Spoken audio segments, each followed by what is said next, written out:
जय श्री हरि विष्णु। शरद पूर्णिमा साल भर की सभी पूर्णिमा तिथियों में सर्वाधिक शुभ और महत्वपूर्ण मानी जाती है। इस साल शरद पूर्णिमा का व्रत 16 अक्टूबर और इस दिन ही रात के वक्त चंद्रमा की रोशनी में खीर बनाकर रखी जाएगी। मान्यता है कि शरद पूर्णिमा की रात को माता लक्ष्मी धरती पर भ्रमण करने आती हैं और भक्तों को सुखी संपन्न रहने का आशीर्वाद देती हैं। धन प्राप्ति के लिए, माँ लक्ष्मी को प्रसन्न करने के लिए यह दिन बहुत खास होता है। अब आप सुनेंगे श्री सत्यनारायण पंच अध्यायी व्रत कथा। कथा को पूरा सुने। इस कथा को आधा अधूरा नहीं छोड़ते हैं और कथा शुरू करने से पहले कमेंट बॉक्स में जय श्री हरि विष्णु और लक्ष्मी माता की जय जरूर लिखें। प्रथम अध्याय। व्यास जी ने कहा, एक समय शौनकादि सभी मुनिगण नैमिषारण्य में एकत्र हुए और उन्होंने कलयुग में लोगों के हित के लिए वेदों और पुराणों के ज्ञाता श्री सूत जी से पूछा, हे सूत जी, हे वेद व्यांग के ज्ञाता, इस कलयुग में कौन से व्रत तप हैं जिसके करने से मनवांछित फल मिलता है। हे महामुने, कृपा करके हमें कलयुग में पापों से छुटकारे और धन धान्य देने वाले कोई उपाय बताएं। हम सब ऋषि मुनि आपके श्री मुख से वह उपाय सुनना चाहते हैं। श्री सूत जी बोले, हे मुनि श्रेष्ठ, तुम धन्य हो जिसने प्राणियों के हित के लिए ऐसा उत्तम प्रश्न किया है। एक बार ऐसा ही प्रश्न नारद जी ने भगवान कमलापति से किया था, वही मैं आपको सुनाता हूँ। एक बार नारद जी भ्रमण करते करते पृथ्वी लोक में जा पहुँचे। उनका ये भ्रमण तीनों लोकों के प्राणियों के परोपकार की भावना को लेकर था। पृथ्वी लोक में जाकर उन्होंने देखा कि वहाँ लोग तरह तरह के कष्ट भोग रहे हैं। वे बार बार मृत्यु को प्राप्त होते हैं और हर बार विभिन्न योनियों में जन्म लेकर अपने कर्मों का फल भोगते हैं। उन सभी दुखी प्राणियों को देखकर नारद सोचने लगे कि इनका कष्ट किस प्रकार दूर हो, किस प्रकार इन्हें दुखों से मुक्ति मिले। यही सब सोचते सोचते वह विष्णु लोक में आ गए। वहाँ 4 भुजा भगवान विष्णु शेषशय्या पर विराज हुए थे। वे शंख चक्र गदा व कमल अपने हाथों में धारण किए हुए थे। गले में वनमाला पड़ी थी। नारद जी ने मुग्ध भाव से उन्हें देखा, फिर बोले, हे श्री हरि, मन और वाणी से परे, हे अनंत शक्तिधारी, मैं आपको प्रणाम करता हूँ। हे प्रभु, आपका न आदि है, न मध्य है और न अंत है। आप सर्वथा मुक्त हैं। हे सर्व आत्मा के आदिकरण, मैं आपको नमस्कार करता हूँ। नारद जी की स्तुति सुनकर भगवान विष्णु ने मुस्कुराकर पूछा, हे नारद, तुम्हारे मन में अवश्य ही कोई ऐसी बात है जिसके कारण तुम यहाँ आए हो। तुम्हारे मन में क्या है, मुझे सब कुछ बताओ। भगवान के ऐसे वचन सुन नारद ने कहा, प्रभु, मृत्यु लोक के सभी प्राणी अपने पाप कर्मों के कारण बार बार विभिन्न योनियों में जन्म लेकर कष्ट भोग रहे हैं। हे भगवान, यदि आप मुझ पर कृपा रखते हैं तो इन प्राणियों के दुख दूर करने का कोई सुगम एवं छोटा उपाय बताएं। भगवान श्री विष्णु बोले, हे नारद, तुम हमेशा सबका हित चाहते हो।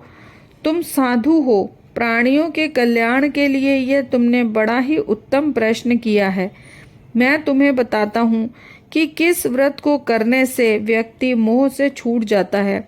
हे नारद, जो व्रत मैं तुम्हें बताने जा रहा हूँ वह स्वर्ग और मृत्यु लोक दोनों में दुर्लभ है, किंतु तुम्हारे स्नेह के कारण मैं तुम्हें इस व्रत का पूरा विधि विधान बताता हूँ।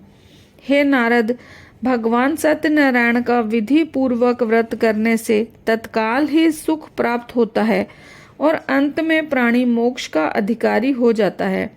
श्री विष्णु के मुख से ऐसे प्रीति युक्त वचन सुन नारद जी ने पूछा, प्रभु, इस व्रत के करने से क्या फल प्राप्त होता है, इसकी विधि और समय क्या है तथा इसे पहले किसने किया है, कृपा कर यह सभी विस्तार पूर्वक बताएं। श्री विष्णु भगवान ने कहा, हे नारद, यह व्रत दुख और शोक को दूर करने वाला है। इससे धन धान्य में वृद्धि होती है तथा सौभाग्य व संतान की प्राप्ति होती है। प्राणी को चारों दिशाओं में विजय दिलाने वाले इस व्रत को व्यक्ति किसी दिन भी पूर्ण श्रद्धा व भक्ति से कर सकता है।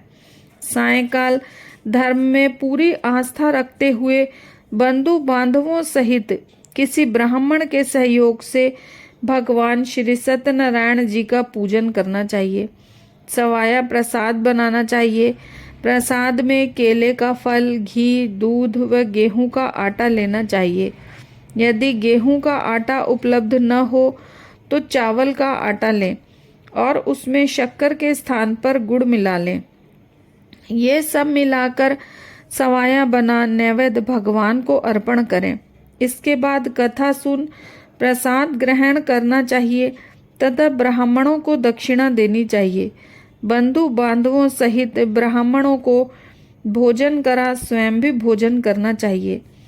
प्रसाद आदि ग्रहण करने के बाद भजन कीर्तन आदि करना चाहिए। फिर भगवान सत्यनारायण का स्मरण करते हुए सभी बंधु बांधव अपने घरों को प्रस्थान करें। इस प्रकार जो भी भगवान श्री सत्यनारायण जी का व्रत पूजन करता है उसकी सभी मनोकामनाएं अवश्य ही पूर्ण होती हैं। इस कलयुग में दुख एवं दरिद्रता से छुटकारा पाने का इससे छोटा कोई उपाय नहीं है। इति श्री स्कंद पुराणे रेवाखंडे सत्यनारायण व्रत कथा का प्रथम अध्याय पूर्ण हुआ। बोलो श्री सत्यनारायण भगवान की जय। श्रीमन नारायण नारायण नारायण, लक्ष्मी नारायण नारायण नारायण। द्वितीय अध्याय। सूत जी बोले, हे मुनीश्वर, इससे पहले इस व्रत को किसने किया, अब मैं तुम्हें इस विषय में बताता हूँ, सुनिए। बहुत ही रमणीय स्थल काशीपुरी में एक बड़ा ही निर्धन ब्राह्मण रहता था। वह भूख प्यास से दुखी यहाँ वहाँ भटक भिक्षा मांगकर अपना पेट भरता था। इस ब्राह्मण को दुखी देख ब्राह्मणों से प्यार करने वाले भगवान विष्णु बड़े व्यथित हुए। फिर एक दिन वे बूढ़े ब्राह्मण का वेश धारण कर पृथ्वी पर आकर उस ब्राह्मण से बोले, हे विप्र, तुम इतने दुखी होकर क्यों इस पृथ्वी पर घूम रहे हो? कृपा कर मुझे अपनी विपदा बताओ। ब्राह्मण बोला, हे बंधु, मैं अत्यंत ही निर्धन और दुखी हूँ। क्या आप इस निर्धनता से मुक्त होने का कोई उपाय जानते हैं? यदि जानते हैं तो कृपा कर मुझको बताएं। मैं वह उपाय अवश्य ही करूँगा, क्योंकि मुझे इस कष्टपूर्ण जीवन से मुक्ति मिले। बूढ़े ब्राह्मण ने कहा, सत्यनारायण स्वरूप भगवान विष्णु सबको मन चाहा फल देने वाले हैं। अतः हे विप्र, तुम उन्हीं का उत्तम पूजन व व्रत करो। भगवान सत्यनारायण का व्रत व पूजन करने से मनुष्य के सब दुख दूर हो जाते हैं। हे भगवान, गरीब ब्राह्मण ने कहा, कृपया मुझे इस व्रत का विधि विधान बताएं। मैं आपके अनुसार उत्तम फल प्रदान करने वाले इस व्रत को अवश्य ही करूँगा। बूढ़े ब्राह्मण वेशधारी भगवान विष्णु ने उसे सत्यदेव भगवान की व्रत पूजन का विधान बताया और अंतर्ध्यान हो गए। निर्धन ब्राह्मण ने मन में संकल्प किया कि वह बूढ़े ब्राह्मण द्वारा बताया गया व्रत अवश्य करेगा। इन्हीं विचारों के कारण उसे रात भर नींद नहीं आई। दूसरे दिन वह इस संकल्प के साथ भिक्षाटन के लिए निकला कि आज जो कुछ भी भिक्षा में मिलेगा उससे मैं सत्यनारायण जी का व्रत पूजन करूँगा। उस दिन उसे भिक्षा में काफ़ी द्रव्य प्राप्त हुआ। उसी से ब्राह्मण ने अपने बंधु बांधवों सहित श्री सत्यनारायण भगवान का व्रत किया। व्रत के प्रभाव और भगवान सत्यदेव की कृपा से वह संपत्तिवान हो गया। तब से उस ब्राह्मण ने प्रति माह व्रत रखना आरंभ कर दिया और अंत में सब पापों से मुक्त हो मोक्ष को प्राप्त हुआ। हे विप्रो, इस प्रकार पृथ्वी पर जो कोई भी श्रद्धा पूर्वक इस व्रत को करेगा उसके सभी दुख दूर होंगे। श्रीमन नारायण जी ने ये वचन नारद जी से कहे थे। अब आप लोग बताइए कि और क्या जानने की इच्छा है। तब ऋषियों ने पूछा, हे सूत जी, अब यह बताएं कि आगे चलकर ब्राह्मण के बाद किस किस ने इस व्रत को किया, ये जानने की हमारी प्रबल इच्छा है। सूत जी बोले, उस ब्राह्मण से सुनकर आगे यह व्रत किन किन लोगों ने किया, यह भी ध्यान पूर्वक सुनो। वह ब्राह्मण धन धान्य से भरपूर होकर एक बार व्रत कर रहा था कि एक लकड़हारा वहां आया।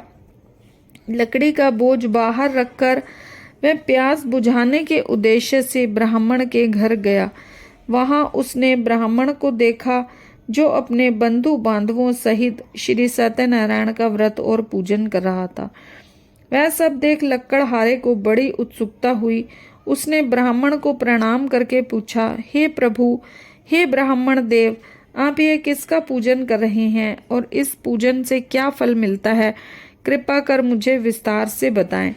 ब्राह्मण बोला, हे भाई लकड़हारे, हम भगवान सत्यनारायण का व्रत और पूजन कर रहे हैं। सत्यदेव भगवान का यह व्रत सभी मनोरथों को सिद्ध करने वाला और शुभ फलदायी है। उन्हीं की कृपा से मेरे घर में ये सब धन धान्य और सुख वैभव है। ये जानकर लकड़हारा बहुत प्रसन्न हुआ। वह प्रसाद ग्रहण करके तथा जल पीकर बाहर आया और अपना गट्ठर उठाकर लकड़ी बेचने के लिए शहर को चल दिया। रास्ते में चलते चलते उसने सोचा कि आज जो लकड़ियां बेचकर धन प्राप्त होगा उससे मैं भगवान सत्यनारायण का व्रत और पूजन करूंगा। यह संकल्प कर उस बस्ती की ओर चल दिया जहां नगर के अमीर लोग रहते थे। भगवान सत्यनारायण की ऐसी कृपा हुई कि उस दिन उसे लकड़ियों के दुगने चौगने दाम प्राप्त हुए। लकड़हारे ने प्रसन्न होकर पके केले, शक्कर, घी, दूध और गेहूं का आटा सवाया बनाकर खरीद लिया और अपने घर की ओर चल पड़ा। लकड़हारे ने अपने भाई बांधवों सहित विधि पूर्वक भगवान का पूजन किया। व्रत के प्रभाव से वह पुत्रवान और धनवान बन गया।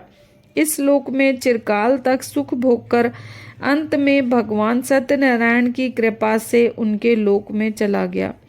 श्री स्कंद पुराण के रेवा खंड की सत्यनारायण व्रत कथा का 2वां अध्याय पूर्ण हुआ।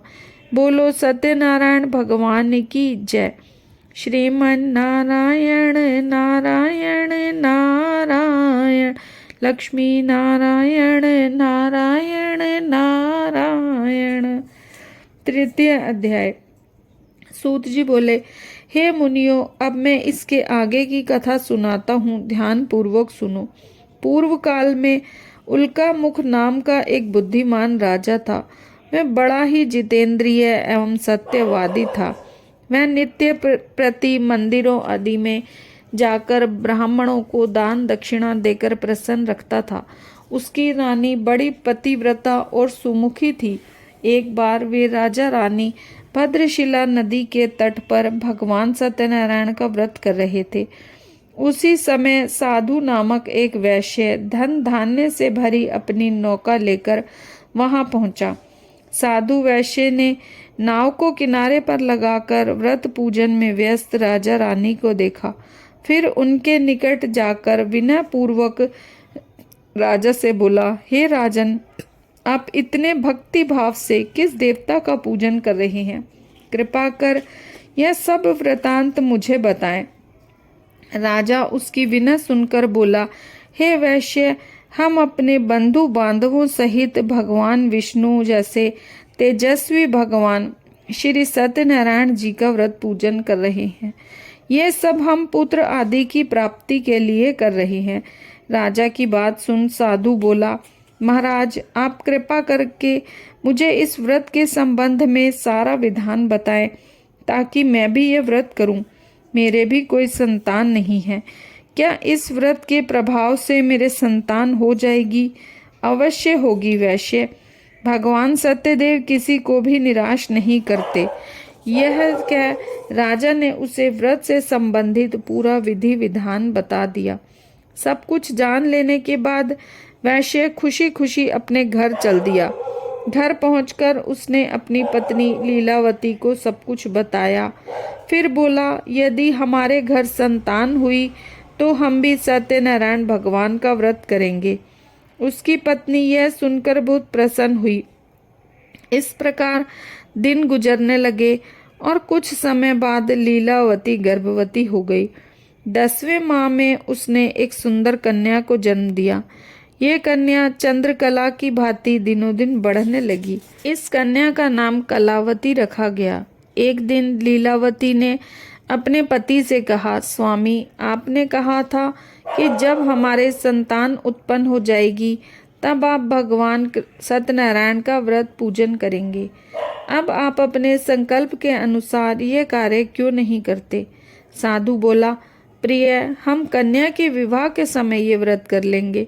इसके बाद वैश्य पुनः अपने काम से दूसरे नगर को चला गया। इधर कन्या भगवान सत्यनारायण की कृपा से तेजी से बढ़ रही थी। एक दिन वैश्य ने अपनी पुत्री को सहेलियों के साथ विचरण करते देखा तो उसे सुधि आई कि कन्या सयानी हो गई है और अब इसका विवाह कर देना चाहिए। अतः पत्नी से विचार विमर्श करके उसने शीघ्र ही कन्या के योग्य वर तलाशने के लिए अपने दूतों को भेज दिया। वैश्य की आज्ञा पाकर दूत सर्वप्रथम सुसंपन्न कांचन नगर को चल दिए। कुछ दिनों बाद वे वहां बड़े ही गुणवान और सुंदर वैश्य पुत्र को अपने साथ ले आए। साधु वैश्य ने अपने बंधु बांधवों सहित उसे देखा और वार्तालाप करके संतुष्ट हो गया। फिर कुछ दिन बाद उसने विधि पूर्वक अपनी कन्या का विवाह उसके साथ कर दिया। लेकिन दुर्भाग्यवश उस समय भी वह भगवान श्री सत्यनारायण जी का व्रत और पूजन करना भूल गया। परिणाम स्वरूप श्री सत्यनारायण भगवान रुष्ट हो गए। इस प्रकार कुछ समय बीत गया। अब वैश्य ने सोचा कि व्यापार के लिए चलना चाहिए। अपने कार्य के प्रति वह सदा ही सचेत रहता था। अतः अपने जामाता को लेकर वह व्यापार के लिए चल दिया। इस बार वह समुद्र के समीप रत्नसार नामक सुंदर और सुसंपन्न नगर गया। वहां जाकर वह अपने जमाता के साथ व्यापार में व्यस्त हो गया। इस सुंदर और संपन्न नगर में राजा चंद्रकेतु का राज्य था। उस समय अपनी प्रतिज्ञा से भ्रष्ट हुए वैश्य को भगवान सत्यनारायण ने शाप दिया कि हे वैश्य, तू घोर कष्ट को प्राप्त होगा।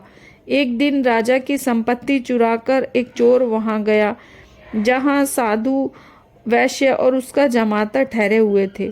उसके पीछे राजा के सिपाही लगे थे।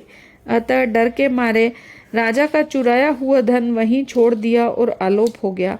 उसके पीछे पीछे आए सिपाहियों ने राजा का धन वहां पड़े देखा तो चोरी के अपराध में उन दोनों वैश्यों को बंदी बना लिया।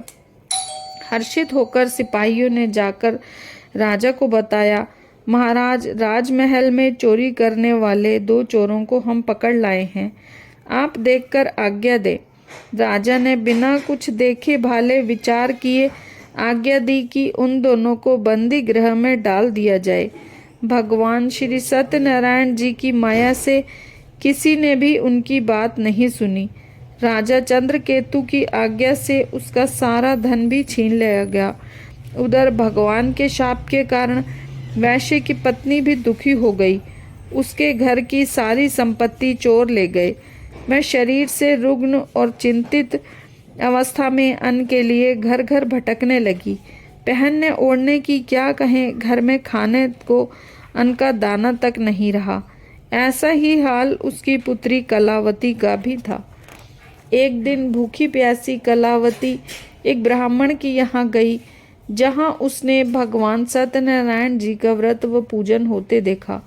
उसने वहां बैठकर बड़ी श्रद्धा से कथा सुनी और प्रसाद लेकर रात को अपने घर लौटी।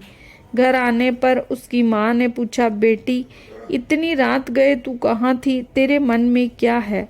कलावती ने माँ को बताया, मैंने एक ब्राह्मण के घर पर सभी मनोकामनाओं को पूर्ण करने वाले भगवान सत्यनारायण का व्रत होते देखा है।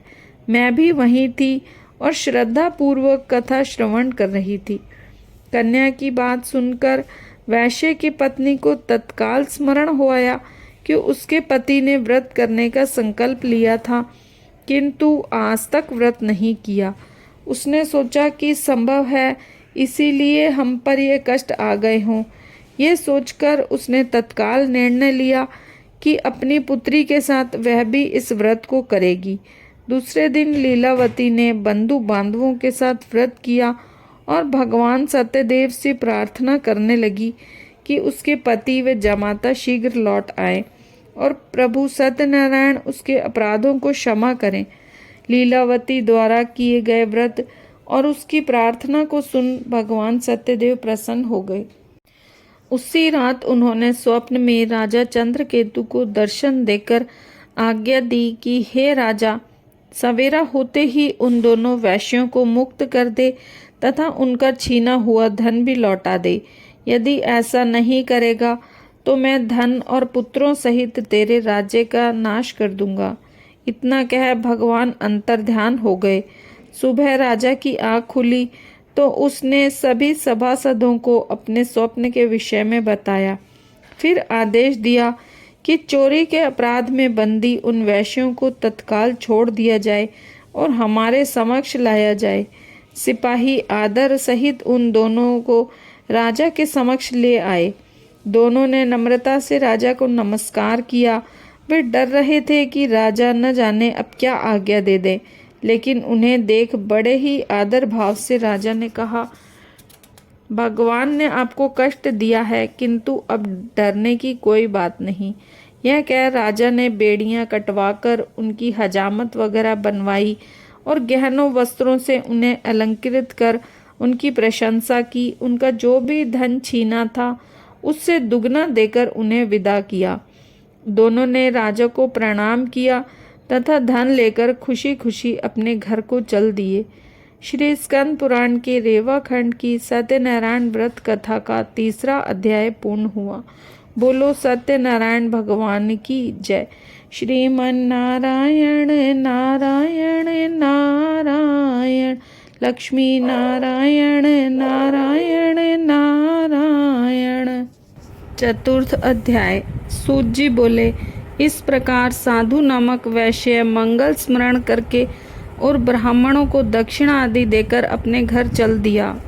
अभी वे कुछ दूर ही चला था कि भगवान सत्यनारायण ने साधु वैश्य की मनोवृत्ति जानने के उद्देश्य से दंडी का वेश धारण कर उससे पूछा, हे वैश्य, तेरी नाव में क्या है? धन के मद में चूर वैश्य ने कहा, हे दंडी स्वामी, क्या तुम्हें मुद्रा चाहिए? मेरी नाव में तो बेलपत्र भरे हैं। साधु के ऐसे निष्ठुर वचन सुन दंडी वेशधारी भगवान सत्यनारायण ने कहा, हे वैश्य, तुम्हारा कहना सत्य हो। इतना कह दंडी वैश्य के पास से हटकर कुछ दूर समुद्र के किनारे जाकर बैठ गए। दंडी के जाने के बाद साधु ने महसूस किया कि नाव काफी हल्की हो गई है और कुछ फूली हुई लग रही है। वे बहुत चकित हुआ और कपड़ा हटाकर देखा। धन के स्थान पर बेलपत्र देख उसे मूर्छा आ गई। उसके जमाता ने उसे संभाला और जल आदि छिड़क होश में लाया। होश में आने पर वह अपने धन के लिए विलाप करने लगा। तब उसके दामाद ने कहा, इस प्रकार शोक क्यों करते हैं? उस दंडी स्वामी का शाप है। वह दंडी सर्व समर्थ है, इसमें संशय नहीं। उनकी शरण में चलिए, वहां जाने पर ही मन वांछित फल मिलेगा। दामाद का कहना मान वैश्य दंडी स्वामी की शरण में गया और प्रणाम कर आदर पूर्वक बोला, हे प्रभु, मैंने जो कुछ आपसे कहा था उसके लिए मुझे क्षमा कर दें। ऐसा कहते समय वह महाशोक से व्याकुल हो उठा। वैश्य को रोते देख दंडी स्वामी ने कहा, रो मत। सुनो साधु, मेरी पूजा से विमुख हुए हो, हे कुबुद्धि, इसीलिए मेरी आज्ञा से ही तू बार बार दुख भोग रहा है। अब वैश्य को सारी बात समझ में आ गई। वह विनती करते हुए बोला, हे प्रभु, आपकी माया को तो ब्रह्मादि भी नहीं समझ सके, फिर मैं भला आपकी लीला को कैसे समझ सकता हूँ? ब्रह्मा आदि भी आपके अद्भुत रूप व गुणों को नहीं जानते। हे प्रभु, मुझ पर प्रसन्न हो। मैं माया से भ्रमित मूढ़ बुद्धि आपको कैसे पहचान सकता हूँ? मैं अपनी सामर्थ्य अनुसार आपकी पूजा करूँगा, कृपया प्रसन्न हो। हे प्रभु, मेरा धन पहले जैसा था वैसा ही कर दें। मैं आपकी शरण में हूँ, मेरी रक्षा करें।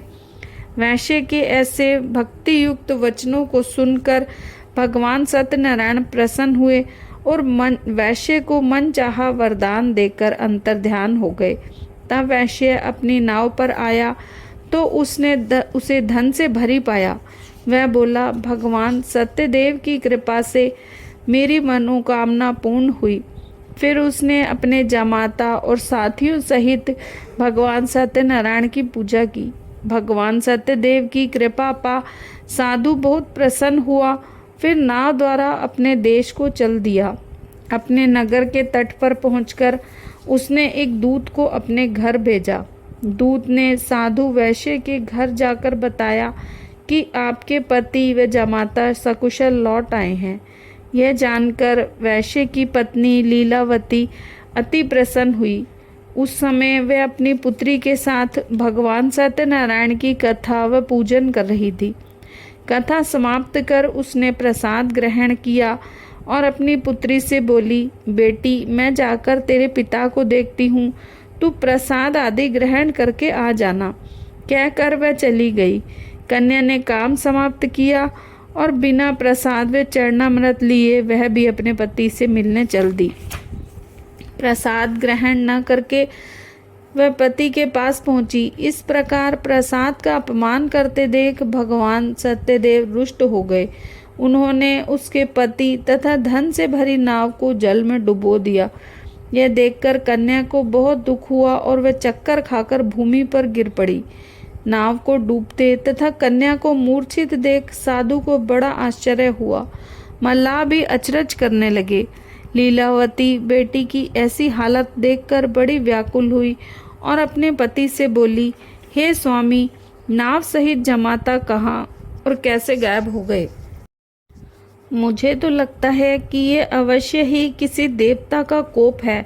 आखिर भगवान सत्यनारायण की लीला को कौन समझ सका है? यह कहकर मैं पुत्री के साथ विलाप करने लगी। उसकी पुत्री ने कहा कि वह भी अपने पति के वियोग में यही जल समाधि ले लेगी। ये देखकर वैश्य बहुत दुखी हुआ। उसे समझते देर नहीं लगी कि सब भगवान सत्यदेव के कुपित हो जाने के कारण ही हुआ है। पुत्री या पत्नी से अवश्य ही कोई भूल हुई है। आखिर उनकी माया को कौन समझ सका है? मैं स्वयं उनकी माया से मोहित हूँ। उसने उन्हें अपने पास बुलाकर शंका व्यक्त की और बोला, मैं विधि विधान से भगवान सत्यनारायण का पूजन करूँगा, वे मेरी पुत्री को क्षमा करें।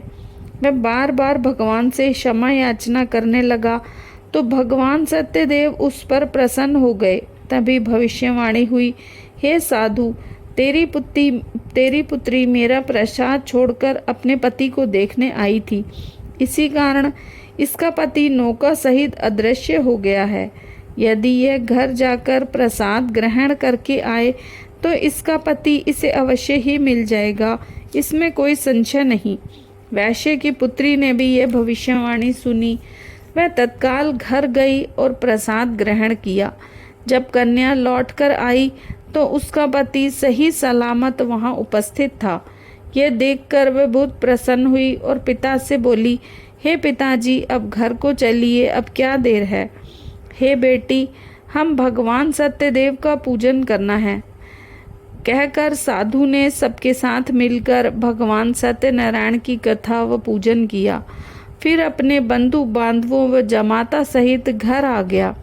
उस दिन के बाद से मैं प्रत्येक पूर्णिमा व संक्रांति को भगवान सत्यनारायण की पूजन करते हुए अनेक सुख भोगता हुआ अंत में भगवान सत्यनारायण के बैकुंठ लोक को चला गया, जो देवताओं के लिए भी दुर्लभ है, जहाँ सत, रज और तम तीनों गुण अप्रभावी रहते हैं।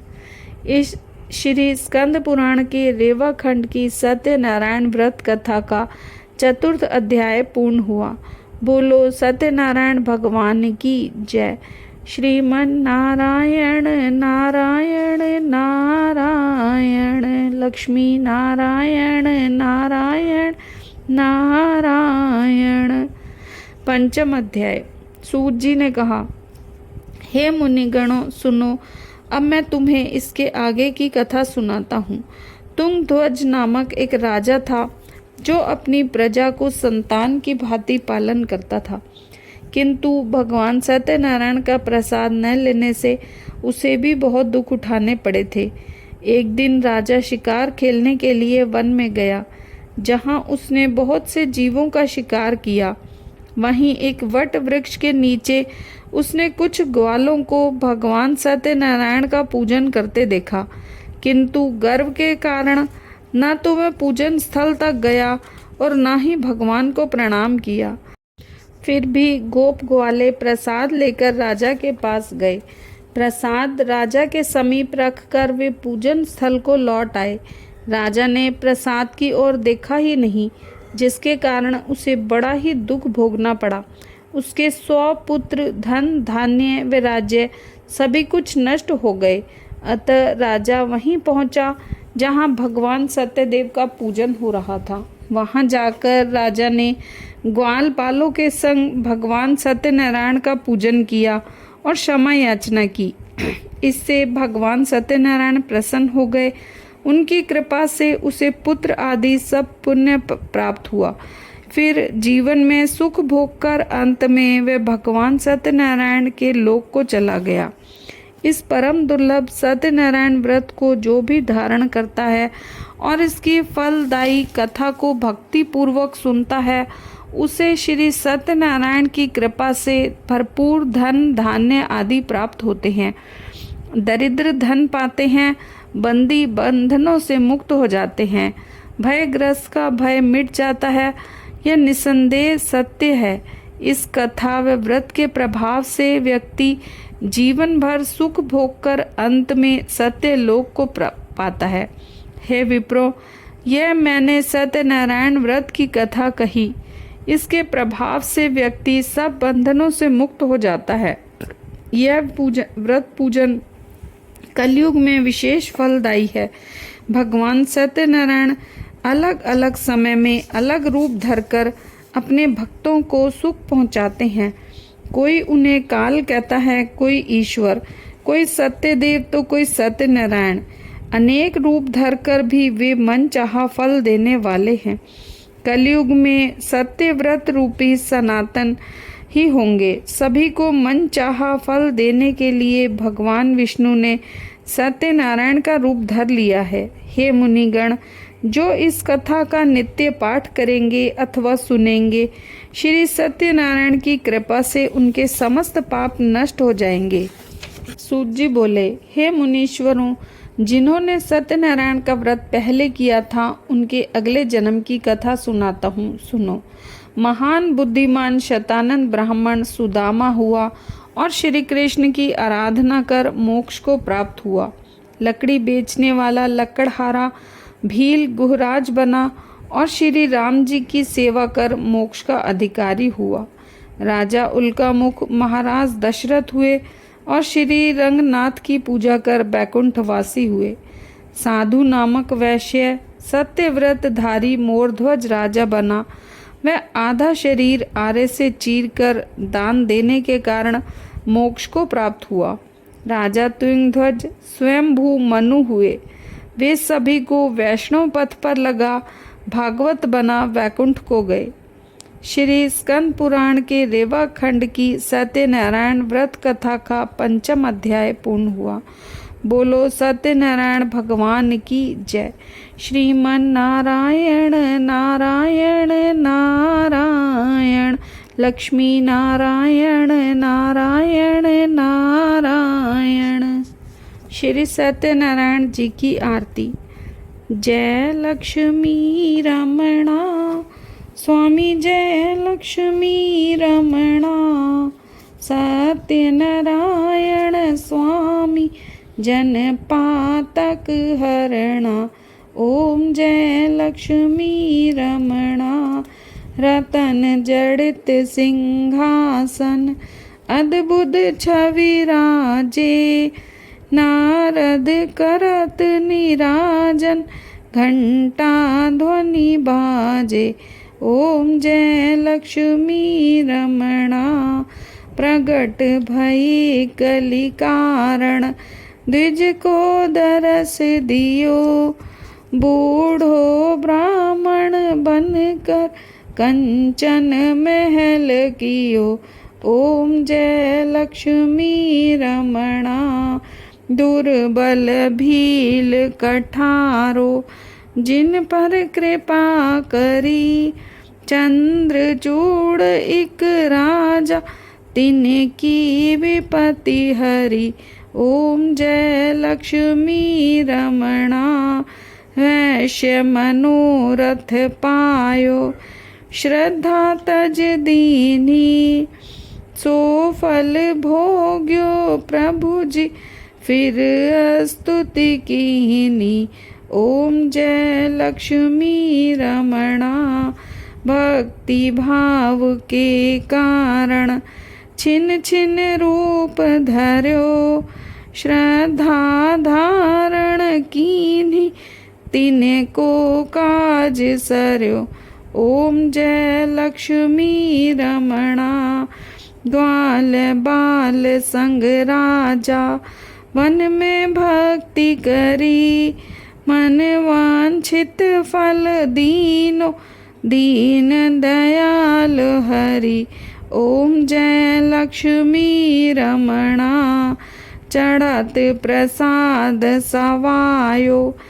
कदली फल मेवा, धूप दीप तुलसी से, राजी सत्य देवा।